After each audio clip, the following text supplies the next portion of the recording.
There ain't nothing Shakespearean about it. The ponycar wars are no longer a tempest in a teapot. Gone are the days when Camaros and Mustangs were straight-line beasts, at least in the eyes of their owners, and lacked any sort of handling or finesse. But what is past is prologue.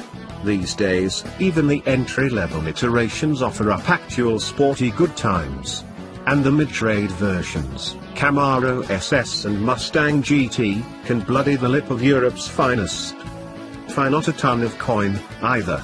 Then you have the even more potent and more track-focused stuff, the battle that has raged for 50 years. You need your biggest guns. You want to go into battle with your heaviest weapons. For Team Camaro, that's the ZL1. For the Ford performance folks, it's none other than the Shelby GT350R. These are extreme machines, in both monstrous function and opulent excrescence. Is this the perfect comparison test? No. The naturally aspirated Shelby makes a healthy 526 horsepower from its lovably cacophonous 5.2-liter flat-plane crank V8. Whereas the Camaro's relatively subdued 6.2-liter supercharged V8 produces a mighty 650 horsepower and 650 pounds-to-foot of torque, which is over 200 more pounds-to-foot of twisting force than the naturally aspirated Voodoo motor can manage, 429 pounds-to-foot. Comparing forced induction to natural aspiration is always a sticky wicket. Not quite apples to oranges, more like apples to pears. You can make cider from both, but there is a difference. At least both feature 6-speed manual transmissions. The ZL1 is also available with a 10-speed automatic. Further complicating this test is that Chevy has announced the 1-liter version of the ZL1, the nearly palindromic ZL1 1-liter E1. Could argue that the Shelby GT350 is to the ZL1 as the GT350R is to the ZL1 1-liter E. But as Donald Rumsfeld so sagely said, you go to war with the army you have, not the army you might want. Also, I'd counter that this is a pretty damn good comparison test. At this moment in time, the GT350R is the highest performing ponycar Ford makes, and the same is true in regard to the Chevy. They are the beasts atop the food chain, so to speak. Also, in terms of price, they're right on top of each other. The white ZL1 pictured here stickers for $65,230. The much more limited production blue and black striped Shelby are $68,020. I'd be remiss if I didn't point out that you're going to have a difficult time picking up a GT350R for the sticker price. 2 years after it first went on sale, the ultimate Mustang is still selling for $25,000 or thereabouts over sticker. I'll never forget the first time I drove an R, because although I was conscious of the greedy dealer markup, after one corner, totally worth it went through my head. Likewise with the mightiest ever Camaro, I remember watching my colleague Scott Evans detonate a mushroom cloud burnout and thinking $65,000 is a bargain. The Shelby remains a mystery to me, and here's why. The GT350 is a Mustang with a brilliant engine.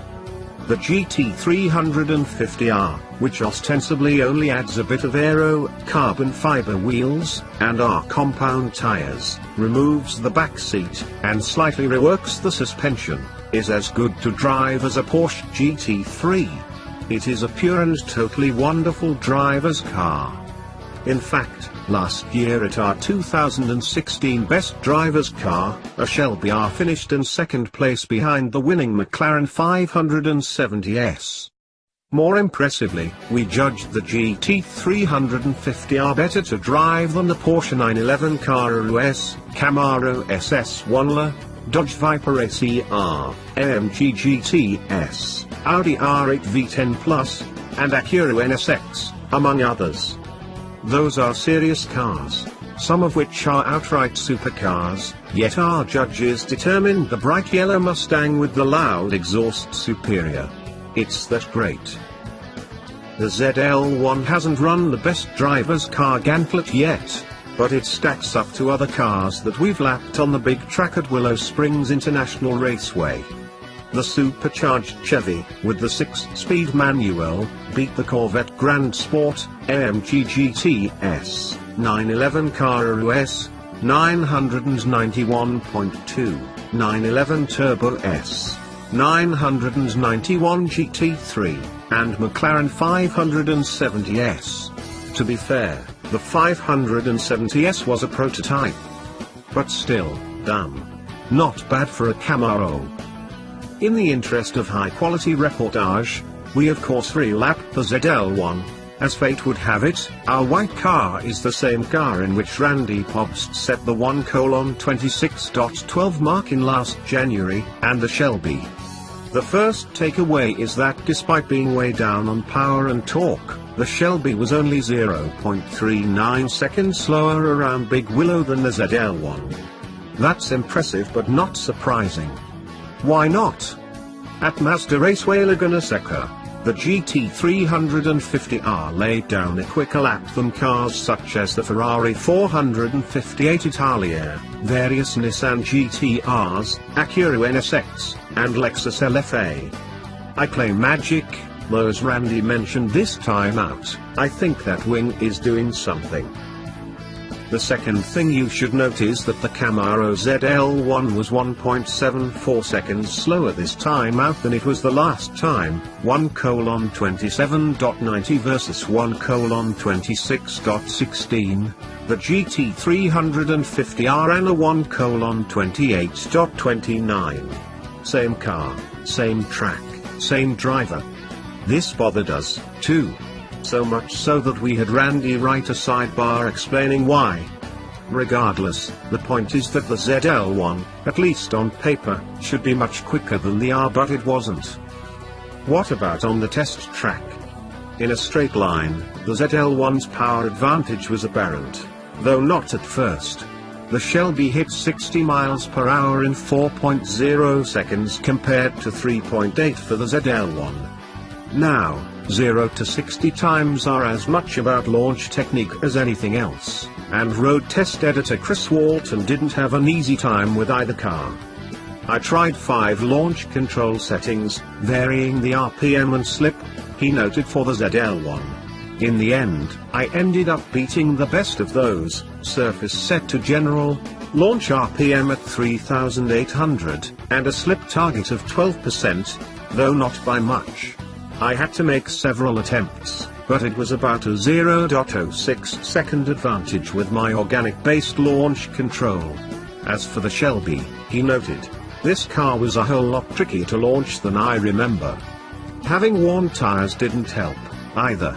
Because the torque peaks at 4,750, it's fairly easy to bog it on the launch. The best technique was a 3,200 revolutions per minute. Clutch slipping launch to maintain the RPM.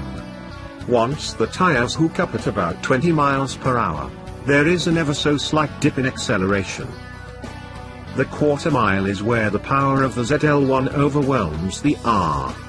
The Shelby gets down the strip in 12.2 seconds with a trap speed of 119.0 miles per hour. The Chevy rips down 1,320 feet in 11.8 seconds at 123.9 miles per hour. Half a second and nearly 5 miles per hour is pretty significant in drag racing circles.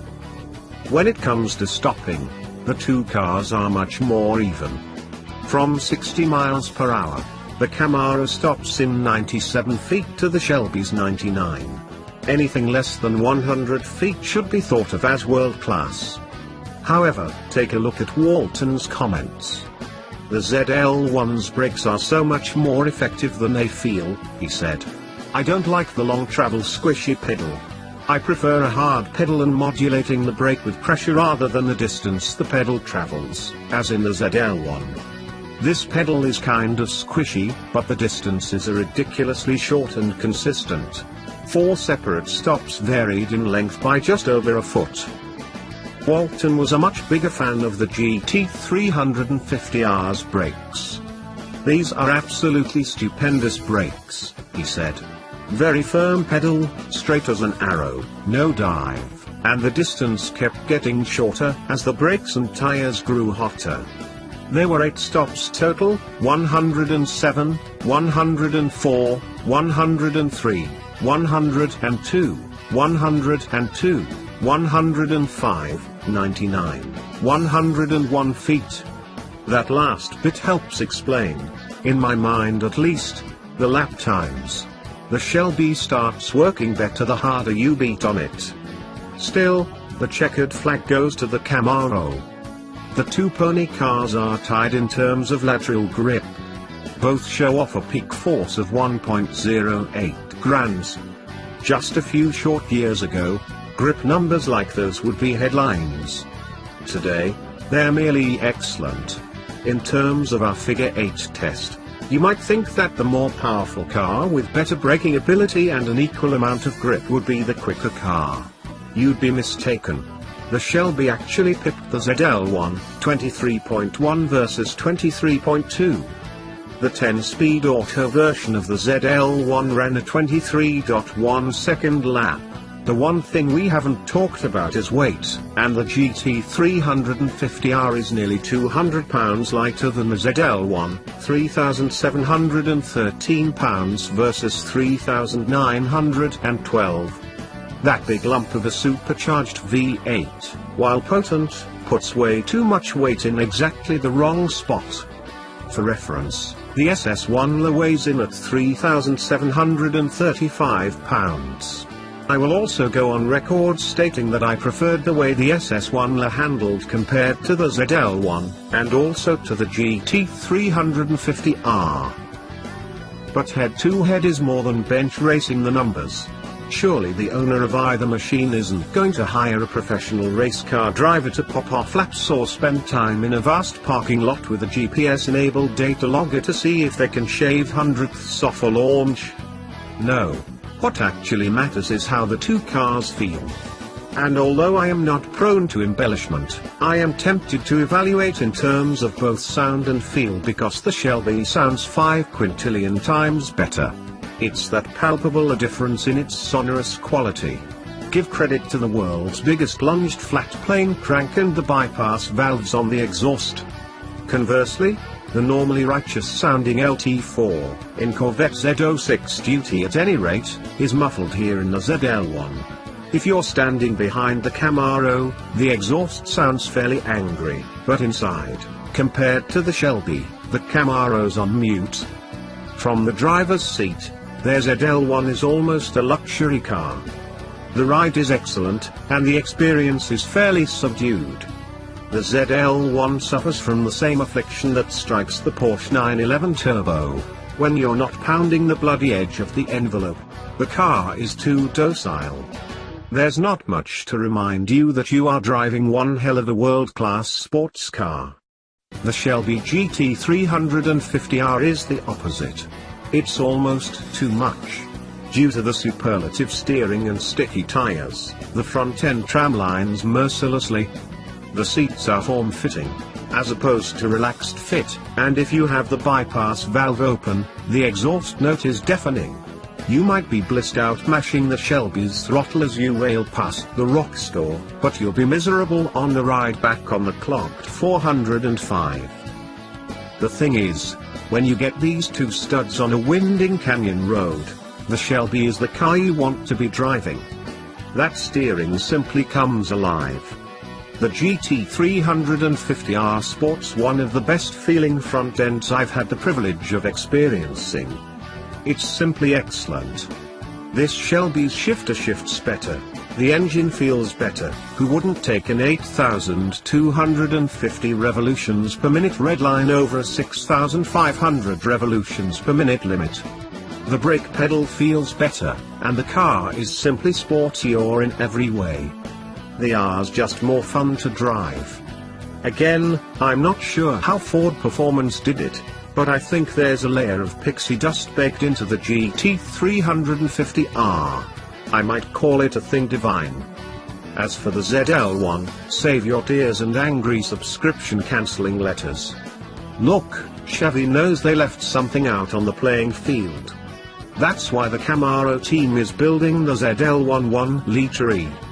In the future, we might very well pit the Shelby GT350R against the more track-focused, aero-enhanced ZL1 1-liter E. Or we might just wait and match the ultimate Camaro against the upcoming GT500 and or possible GT500R. Until such a time, the GT350R remains not only the ultimate Mustang but also the ultimate pony car.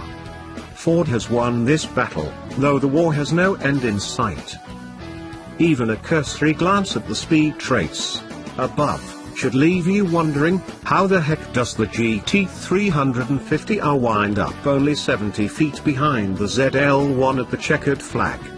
The Camaro is dramatically faster on the front straight, grips better around their long, lower speed turn 2 and slingshots around the very quick turn 8 faster than the Shelby. But the Ford catches up in nips and bits, a little here, a little there. The GT350R repeatedly brakes a little better, particularly approaching the turn 3, Omega corner.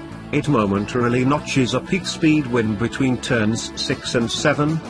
Heroically, it claws back part of that gap through the terrifying turn 9.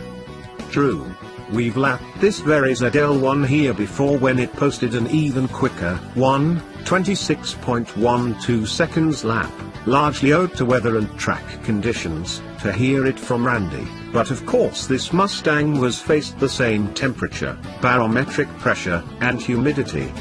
On this day, the ZL1 chinned but only by a fraction. Sharp-eyed readers will notice that the Camaro was significantly slower in its Willow Springs track test this time around. Same car, same track. Why? Motor Trend's resident hot shoe Randy Probst has the answers. The lap time discrepancy here is alarming but not unusual in the track world. In a situation similar to the Dodge Viper ACR in its best driver's car testing, ultimate lap times can be greatly affected by a track condition known as a green track. The event immediately preceding one of our tests largely determines the level of grip we will be blessed with. Sometimes, a full race group will clean the surface and lay down some sticky rubber, increasing grip. It is my guess that nothing much had run at Willow Springs the day or two before we showed up, or maybe motorcycles, whose tiny contact patches are no help.